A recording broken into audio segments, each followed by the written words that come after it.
In, Kevin, we're ready in here. Quiet on the set, please. Quiet on the set. We're going live in 5. Hold your applause. 4, 3.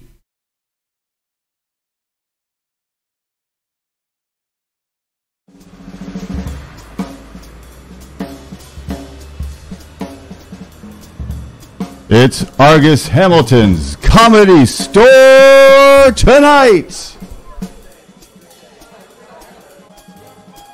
With tonight's guests, Chaunte Wayans El Yid.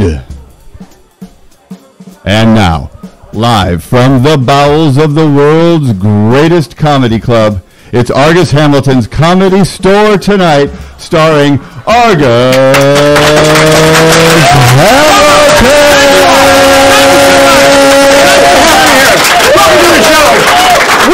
Welcome to Argus Hamilton's Comedy Store tonight. So glad to have you with us, and so glad to have our audience as well. We're shooting from Los Angeles, and the big news, did you hear today in Los Angeles? Big news, Kim Kardashian is going to law school. Yep, she's going to be a lawyer. So get ready for some really big briefs. But it should be no surprise, because Kim's father, the late Robert Kardashian, was a famous attorney who got O.J. Simpson acquitted. So turns out he's not the only Kardashian, to get famous getting black men off.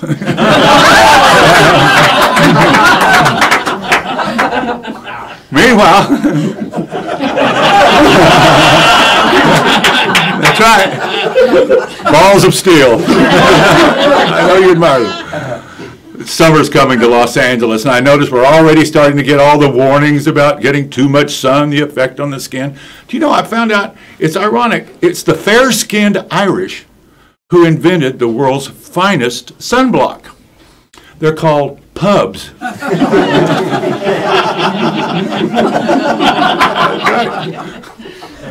Here in Los Angeles, we're keeping an eye on this trial back east.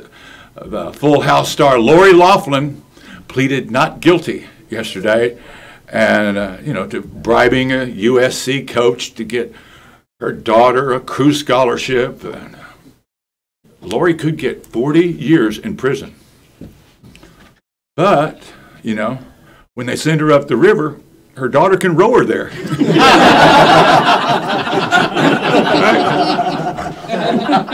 Meanwhile, did you hear Match.com issued a statement today promising to be more conscientious in matching couples who are more age appropriate for each other. And I don't know, I've always ignored my dad's advice. He told me, son, if you're a man over 50 and you're still single, stop chasing young girls and find a woman who recognizes the signs of a stroke.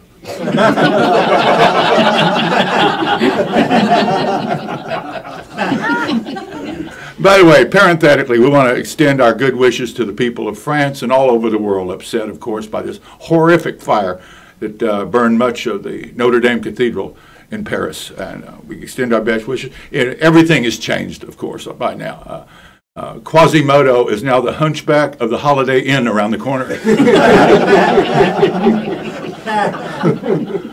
President Trump got into a little bit of trouble yesterday trying to tell the Paris firefighters how to put out the fire at the cathedral. They didn't buy his advice. He wanted them to drop his tax returns on the fire.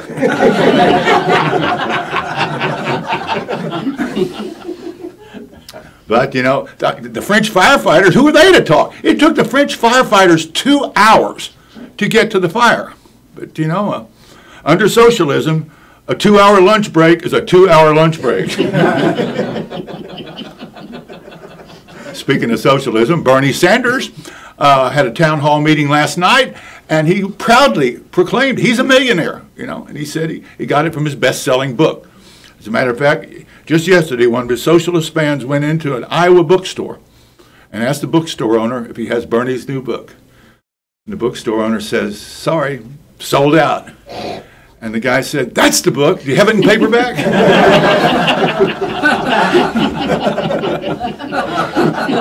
Yeah, speaking of socialists, Congresswoman Alexandria Ocasio-Cortez was on The Price of Rice last week, and she guessed that everything was free.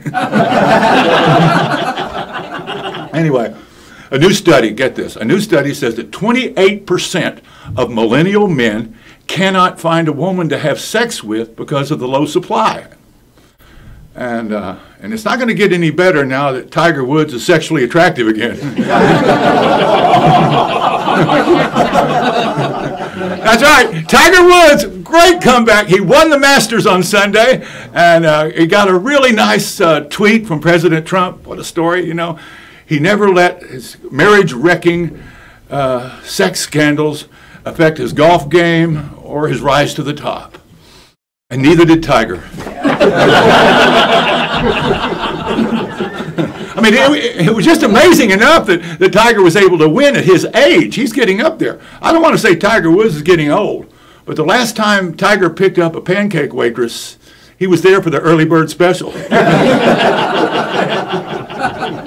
Of course, now President Trump, the news is he's going to give Tiger Woods, award him with the Presidential Medal of Freedom, you know.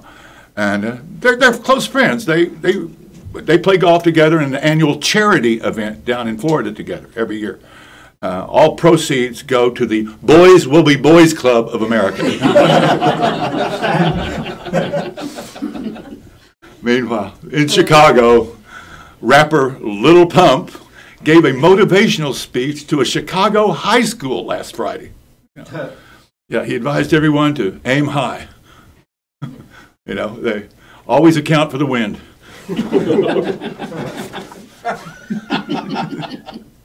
Anyway, the Mueller report is coming out on Thursday, and everyone's looking forward to that. I feel like it's a little incomplete. I could stand here and tell you all that I've led a healthy, good, sober, drug-free life if I had an attorney general around to redact my 20s. And finally, in the nicest story of the week, this is great. Did you hear about the lost dog? A lost dog was found swimming 135 miles off the coast of Asia yesterday. You know, many call this dog heroic. The locals call him Sushi. Well, on that cheerful note, I want to let you know we've got a great show for you tonight. We've got Chaunte Wayans, we have the great El Yid, and we've got a great studio audience, and we've got you. We'll be right back after this. Thank you very much. Great to have you here. Great crowd. Thank you all. Appreciate it.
Got a fantastic crowd. We've got you. We've got a fantastic guest coming right up.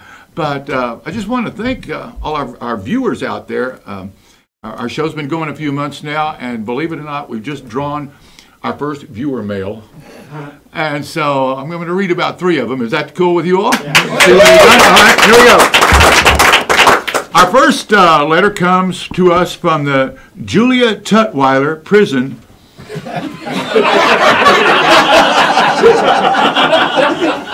From women in Wetumpka, Alabama. This is from Desiree S., number 678-4567-3. I love those -3s. Dear Argus, we love your show. The girls and I watch it every week on the phones as we smuggle them in. We have just one question. My friend Diana thinks you are a reggae and candles man, if you know what I mean. Where are you? Whereas I think you are more into outlaw country and strobe lights. Which one of us is right? Well, ladies, I'm sorry to disappoint, but the answer to that question will always be Motorhead in broad daylight. You didn't think I was capable of such a reference, did you?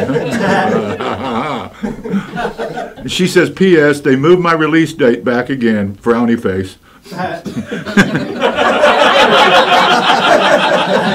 Because one of the COs found a knife I made in some other girl's neck. Oh, Desiree, hang in there.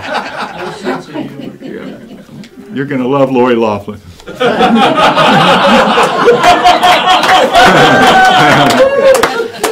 Fresh chicken. Anyway, this is from Raphael's dad. Dear Mr. Hamilton, it's Lord Hamilton.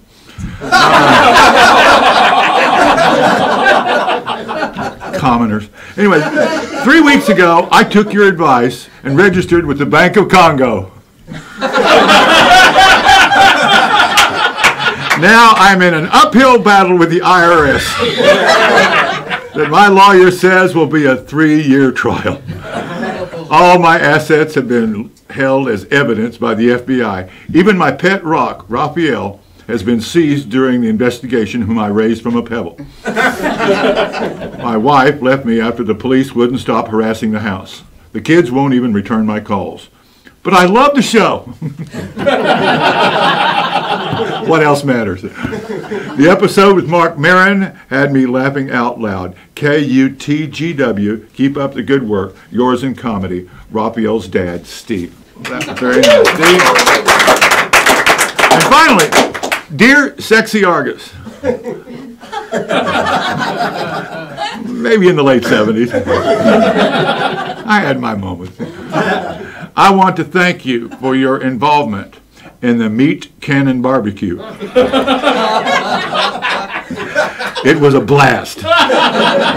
It was great for the kids to meet their hero, Argus Hamilton, and my sexual fantasy came to life that day. Winky face emoji. I watched as your strong hands loaded the cannon with all my favorite meats. Skirt steaks, short ribs, rump roasts, and briskets. All these meats are the meats that I eat. Anyway, I love you, Argus. Keep up a great show. P.S. Your cue card boy is really cute, too. With love, Amber Bollock. So here's the deal. That is a new segment, and that's likely to stay in. Okay? All right. Okay, this is a real special introduction for me to make. I can't wait for you to get to know our next guest, as well as I, because she is from comedy royalty. Her uncles, Damon and Keenan Wayans, we rose through the ranks together, and they've become tremendous success. And of course, the success permeates through the entire Wayans family. And our next comedian coming to the stage right now, you'll see her on Levity Light on May 1st. Yes. On May 1st, and she has a Netflix special coming up, and I don't want you to miss it. Give it up for Chaunte Wayans. Thank you, Chaunte. Thank you so much. Did I do that right? You still did. You still did. All right. Well, anyway, so tell me about yourself. I'm from New York City. Been everywhere in there. Came out here a little while ago and started in like production. I started on a scary movie with my uncles and them, And then I got into stand-up. I saw Damon perform. Yeah. And I went home and thought of like 2 jokes. And I went and did an open mic. And they asked me to come back for the main show. Right. And here I am. Wow. Well, your Uncle Damon and I, we worked many, many nights together throughout the 80s. Yeah. And Mitzi loved to put Damon on at 11:45 because it was the perfect time for him to be both smart, sharp, and totally himself. Yeah. And so that's where she would put him. And I just wanted you to know that there was a time when Jim Carrey got very tired of his little impression act. And Sam Kinison talked him into just erupting and being himself. He went to Mitzi, and Mitzi said, I'm going to put you next to Damon every night. And Damon and Carrey became a 1-2 punch at 11:30 and 11:45. Oh, that is so dope. And they became friends, and that led to Living Color, which led to Jim Carrey's movie career. Yeah. When did Earth Girls Easy come out? Earth Girls Are Easy. Earth Girls Are Eating? Yeah, Earth Girls Are Eating. You got way too excited about that.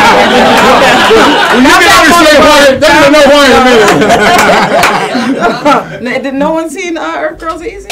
Earth Girls Are Easy. Oh, of course. Yeah. Oh, I lived it. I was the technical advisor. That's what I was saying. I was like, which one came first? Well, you are quite prominent in the LGBTQ. LGBT. That's all I know. LGBT. I don't know. I'm from the '80s. You know. Yeah. I just like. Yeah, this is the only town where I could get crucified for forgetting the one letter. You know? Yeah, it's I just feel like everybody wants to be something and individually, and so they add on to us because we're like the ones that's fighting for everybody. Why can't you just like us and we like everybody? Yeah. So they're just adding stuff onto us, but they don't. The rest of the letters have nothing to do with that. Yeah. We don't know. I only know that from Bob Marley. That's all. Well, back in my generation, when we were young, everybody was still in the closet. Just about everyone. Right. I went to the University of Oklahoma. I said I majored in gender studies back when there were only 2 of them. Right.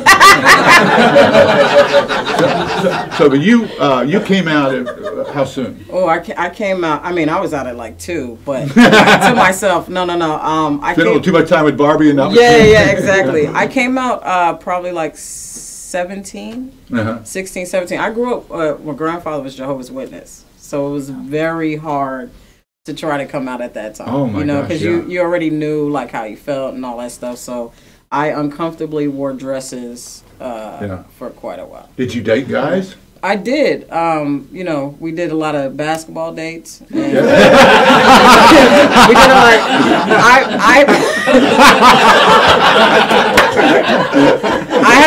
I had a lot of relationships that were amazing with men. Yeah. So but that was there something we did that it's our fault? Did you just say I could do this better? Your tail fell out. Like you could have been a girl, but what came out. Wow, so I think that's great. No. There's nothing you guys did. I just, women, we're just amazing. You are. You guys know that. Guys only fight for that thing. It's like that's that, and they do everything around that to get us. Yeah, exactly. And so, and I couldn't totally agree with you more. Count me in your community. Yeah. And really what it is that you guys make it easier for us because you guys mess up and then they need a shoulder to cry on. And it's like That's why I asked what it was we did. Never mind. No. I always think it's my fault. I've been around my Jewish friends for 40 years now. I've taken on their guilt. So anyway, did you start proclaiming your sexual liberation and freedom on stage in your comedy? Are you throwing up gang signs? Yep.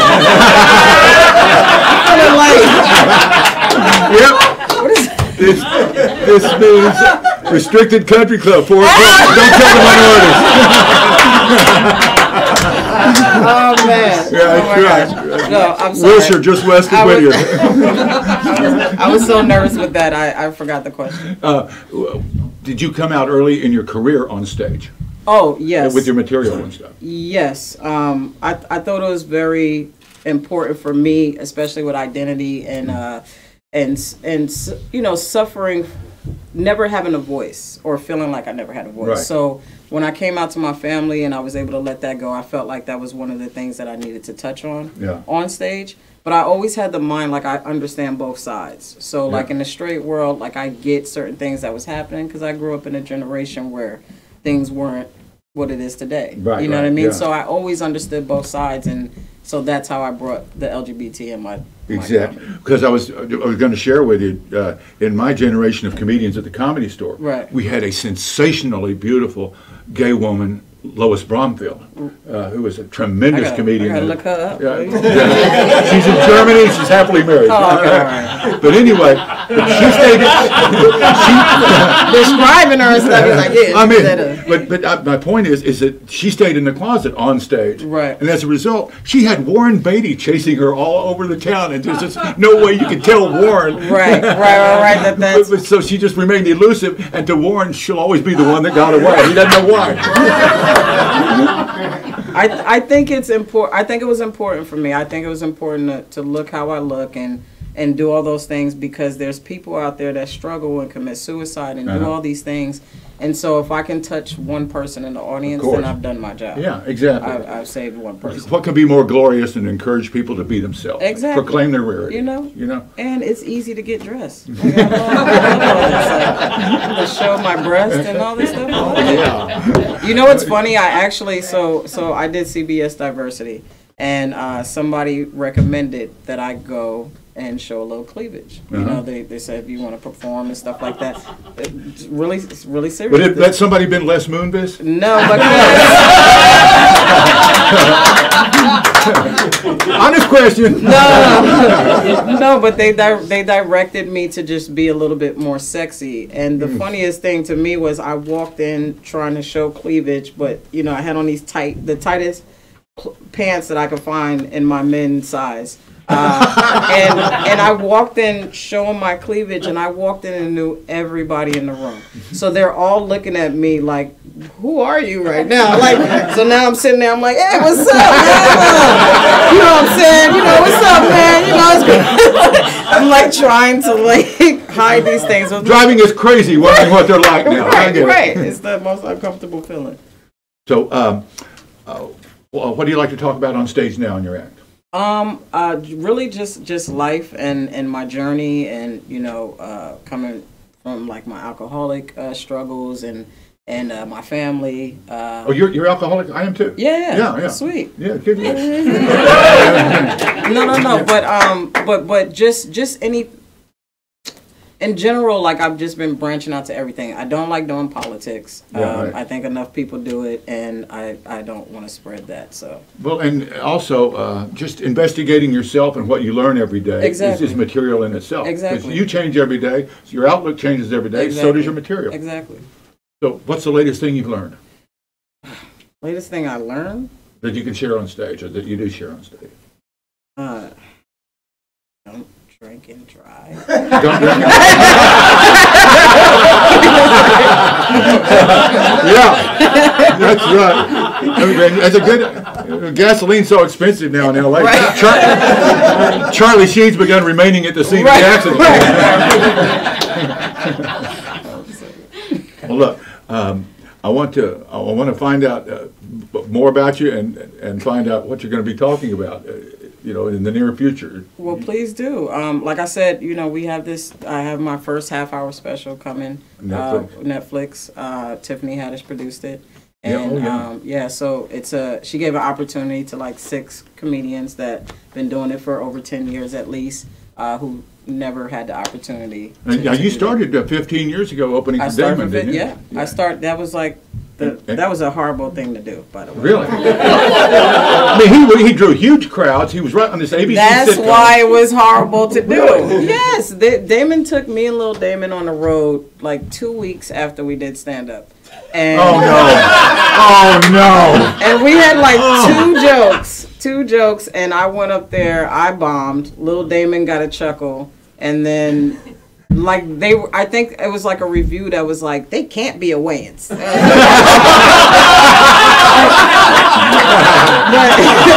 Oh, no. No, I'm so serious. is, but it was also probably one of my highest paying gigs because he felt so bad. He was like, "Here you go, niece. Take this shit."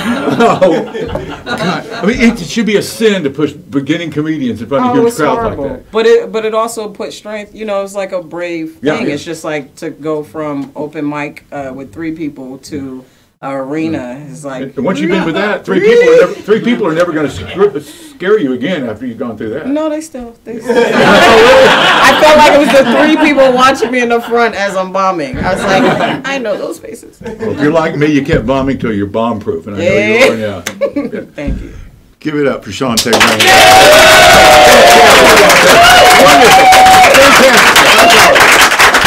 And we will be right back after this with El Yid. Great crowd.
Welcome back to the Comedy Store tonight, Argus Hamilton's Comedy Store tonight, and by God, we've got a terrific show for you tonight, and a great crowd as well.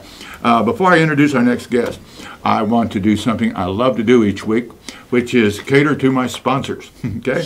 And the sponsor for this particular segment is a great friend of mine and a tremendous veteran of the stand-up stages of comedy. His name is Lou Deck. He's got a book here called Stand Up Decoded. I want all the young comedians watching the show tonight to Google this book's title, Stand Up Decoded by Lou Deck.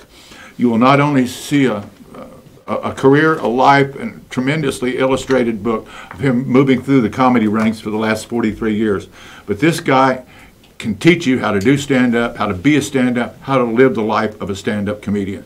With tremendous integrity, hilarity, how to write jokes. It has a whole thing in it. And if you'll read this book and maybe take a course as well, you'll be well on your way if you're dying to do this, and you better really want to do it. And if you do really want to do it, I want you to pick up this book. If you happen to be a casual comedy fan and wonder how we think and talk, this book is the decoder for us. It's Stand Up Decoded by my buddy Lou Deck. Google it and Amazon buy it any way you can, but he's a good man and we love him. Lou Deck, Stand Up Decoded. Thank you very much. Thank you very much. And our next guest, well, I tell you what, this guy, he's special. I want to let you all know that there was a buddy of mine who wound up being a Johnny Carson, Jay Leno writer, wrote sitcoms, movies, everything, movie deals, everything. His name was Mark Scheffler. And when Mark started out within maybe 2 or 3 weeks of me, Mike Binder, Michael Keaton, Robin Williams back in 1976, he was one of us and a tremendous stand-up comic. And at the time, we would go over to Mark's apartment and smoke pot and listen to soundtrack of The Producers. It'd be like 4 Jews and an Episcopalian singing along Springtime for Hitler in Germany, higher than a kite. We were north of Sunset. We were safe. And this guy was Mark Scheffler's roommate, and I had no idea he would wind up being a stand-up comedian extraordinaire, and he's headlining all over town right now, and I want you to enjoy a fresh, original guy. The oldest Jew in the business, El Yid.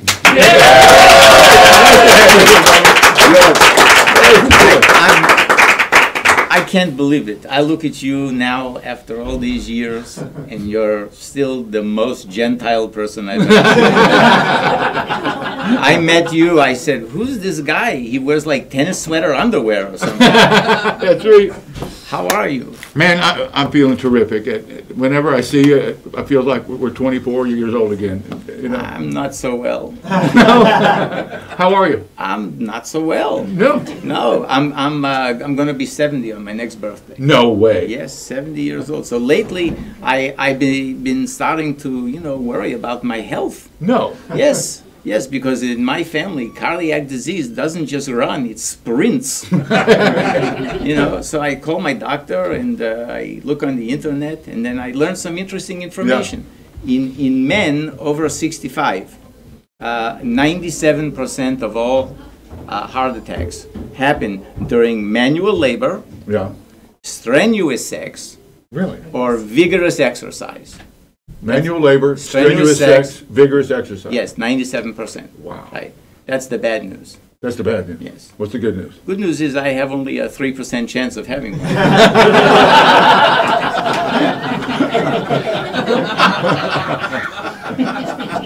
Well, we go way back. Oh, absolutely. Man, you stayed in L.A. for how long?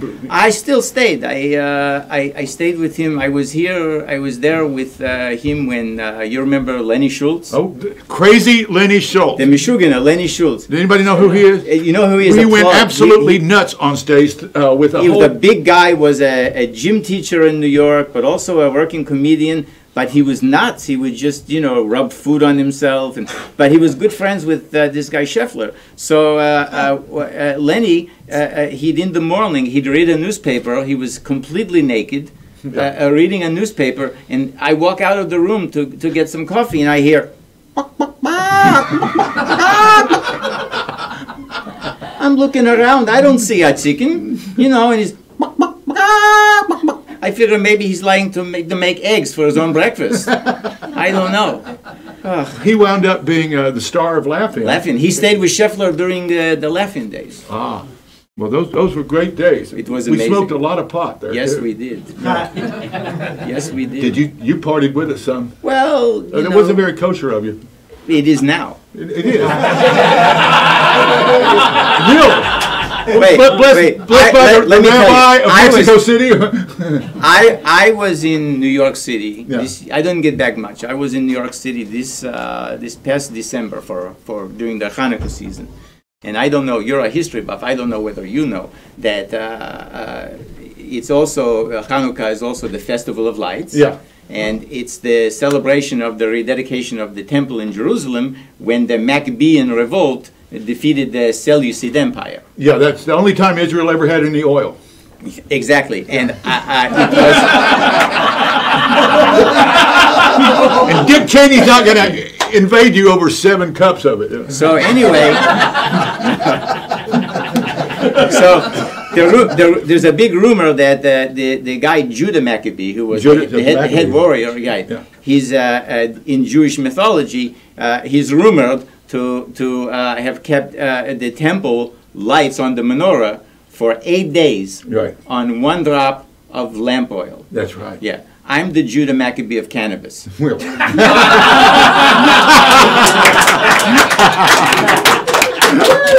Yeah, because I once kept myself lit for 8 days.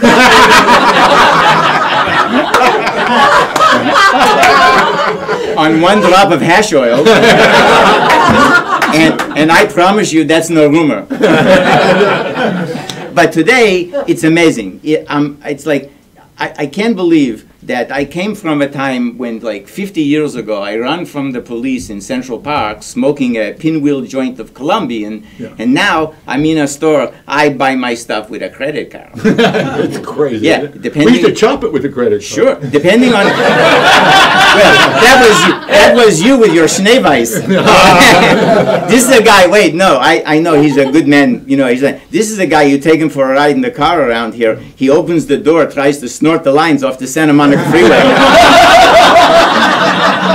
You never know what's out there. So I buy my stuff now in a store with a credit card, and depending on which credit card I use, I either get miles with my smiles. Oh, no. Really? I get cash from my stash. And if I'm lucky, points with my joints. No, you gotta look. You gotta look at things realistically. We knew back then with marijuana. Hard to take any drug seriously when the antidote is a chocolate chip cookie. Well, those were the jokes we told early on. We told pot jokes. Of course. My first joke on the Tonight Show was I left Oklahoma where smoking pot is a federal crime. Traveled through Colorado where smoking pot is legal. Finally got to L.A. where it's mandatory. Yeah, it's like this. Another guy who lived with Scheffler was at the time one of Hollywood's most well-respected chemical refreshment salesmen. Oh, really? That's what he told his parents. You know that guy Earl. He was that guy with the long hair, right? This guy, it was amazing. He had a dog because he always had stuff in the house. So he had like a guard dog, a Doberman guard dog, and he used to get this dog high all the time. And he would you know those tubes that come in paper towels? Yeah. He'd buy a brand new paper towel, throw the towels away, just use the tube. And he would come into the dog, come here, and the dog would go like this, and he'd go like this. All right. Listen, here's advice. If you've got valuable stuff in your house and you buy a guard dog to watch it, don't get this dog high. 3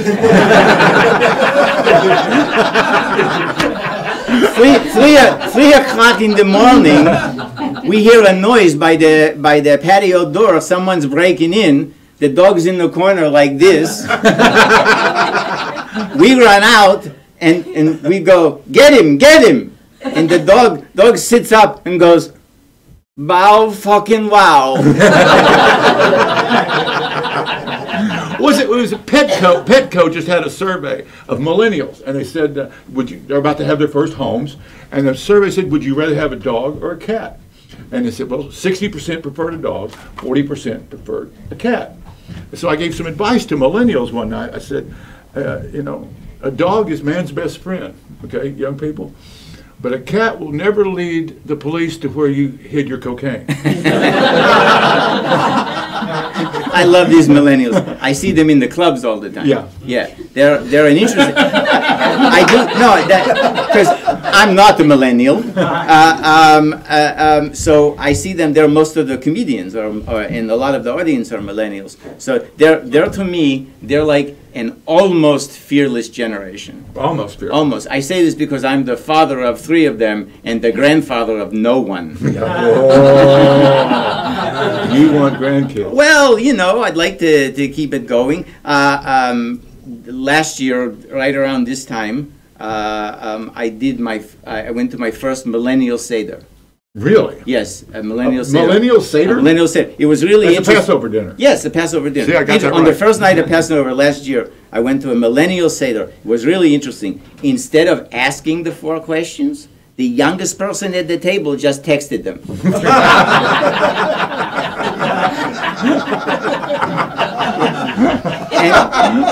And who knew there was an emoji for matzah?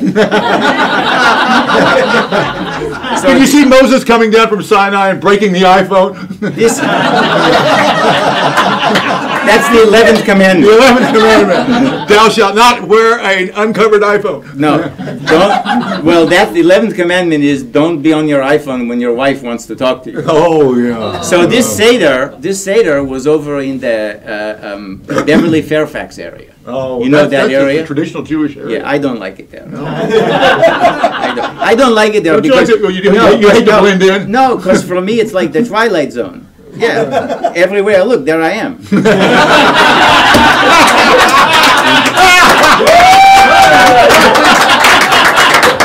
Oh, that's wonderful. Yeah.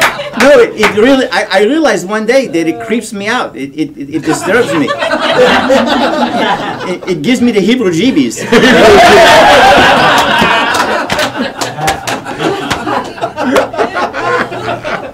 You're a good man. You too, buddy. Here's what I want you to do. I want you to tell me about what stand-up is like now that you're starting at this age. Well, Well, first of all, my wife, who's been very supportive of me, Yeah. except she has her little ways. We were in a mall last week, my wife and I. Yeah. And in Glendale, so big mall, and she had to use the bathroom. Yeah. So she goes into one of those doors, that now has a picture of a man and a woman. Oh no. 1 second later, maybe, she comes running out, grabbing her nose and screaming, "Oh my God, my God, you wouldn't believe it. Someone took a crap in the toilet, they forgot to flush it, and there's no soap in the dispenser, and I couldn't find a towel. What is this all about?" And calmly and rationally, I said, "This, my darling, is about gender equality." All due respect, hashtag you don't know how good you had it. Do you like performing now around town? Or are you I traveling? just go in. Have you been in New York? You performed in New I York? did a show in New York. I couldn't believe it. I did. I had a person got me a job. 150 people on a Saturday night in New York on December 20th. Are you allowed to work on Saturday? Yes. And even I can work on Friday. I talked to the rabbi about working on Shabbat, and he asked me how much I get paid for this, and I told him, and he said, "Go right ahead. Not even God would consider that a job."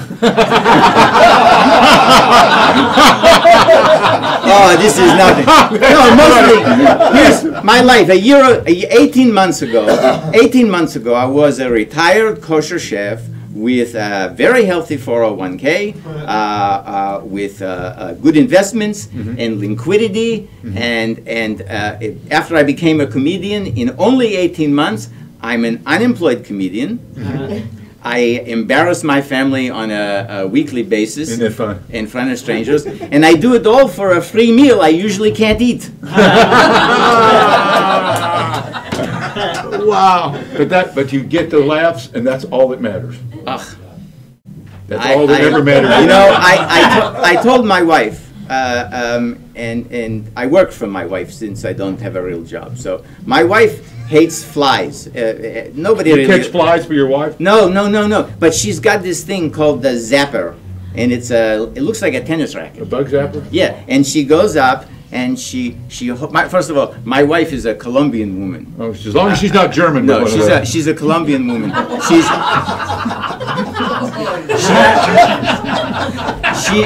She is a woman capable of extraordinary emotional extremes. She's either at my feet or at my throat, and sadly, not enough time in between. You would marry a woman from Colombia. So it's pretty interesting, this life. This, I gotta tell you, it's fun. I just, she did say to me though, at your age, you're almost 70. If you become successful at this, your 15 minutes of fame might actually be 15 minutes. Well, I won't be surprised at all the moment it hits, because I'm sure it is going to be for you, because You're a mensch. Your buddy Mark Scheffler and I have come full circle, and we're one of the few people that be able to say we lived through it. So I want you to give him all my love, will you? I absolutely will. El Yid, ladies and gentlemen. Funny man. Funny man. And we'll be right back with a Bacardi commercial for you. 如果你喜欢的话，你可以买这个背心 shop.comedystore.com， 这个是一个 T 恤。好事儿，现在我们有了，还有新的书在里面。款，另外一个白颜色的也在这个。现在我们有了。可以买这个背心儿，看这个胖子穿的了吗？去看相声和新的帽子款，如果你喜欢的话，你可以买这个胖子穿的了吗 ？T 恤，好事儿！现在最好的相声馆有了新的产品。Welcome back to Argus Hamilton's Comedy Store tonight. And a couple of things. First of all, I want to invite particularly our young and non-alcoholic viewers to consider enjoying one of our sponsors' products. That is Bacardi rum. Back when El Yid and I were chasing women around Sunset Boulevard like, Little Black Sambo and the palm tree, I'm telling you, it was rum. It was rum that made him want to come. And Bacardi rum, it's light. Millennials, you will love its effect on each other, okay? Just 3 or 4 drops and 3 or 4 jiggers of it and maybe an ounce of Coca-Cola. And you just down it, and in about 2 drinks, you're telling the truth to each other. And you either kill each other or you fall in love. Got a hunch, bet a bunch. Okay? I want you kids to enjoy your 20s like I did. Not exactly like I did. Because everyone but me is dead. Not everyone. Not everyone. If you stick to pot, you'll be okay. Don't. Go to sleep every 18 hours and drink rum, is what I'm saying. And if you'll drink Bacardi rum, you're not drinking this syrupy Ronrico brown liquid. You're drinking light, fabulous rum that goes well with lemonade, with pink lemonade, with a Coca-Cola 7-Up. But I used to love to mix rum with crack. So, seriously, I want to thank Bacardi for sponsoring us. I want to encourage you kids that can drink to drink. Because I did. So here we go. Before I sign off and let you know about our guests next week, who will be Brent Morin and Brendan Shaw, 2 very, very funny people. I want to let our audience know that these are really funny guys. I want to thank especially Lauren Taines for producing me for tonight's show. I couldn't do this without her. And I appreciate everything she does for me and for the show and help rounding up the crowd to be here tonight.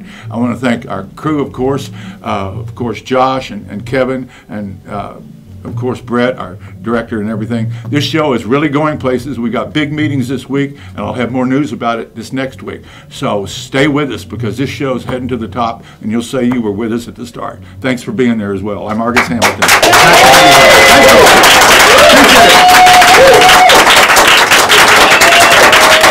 Thank you all. Great crowd. Good show, Johnny.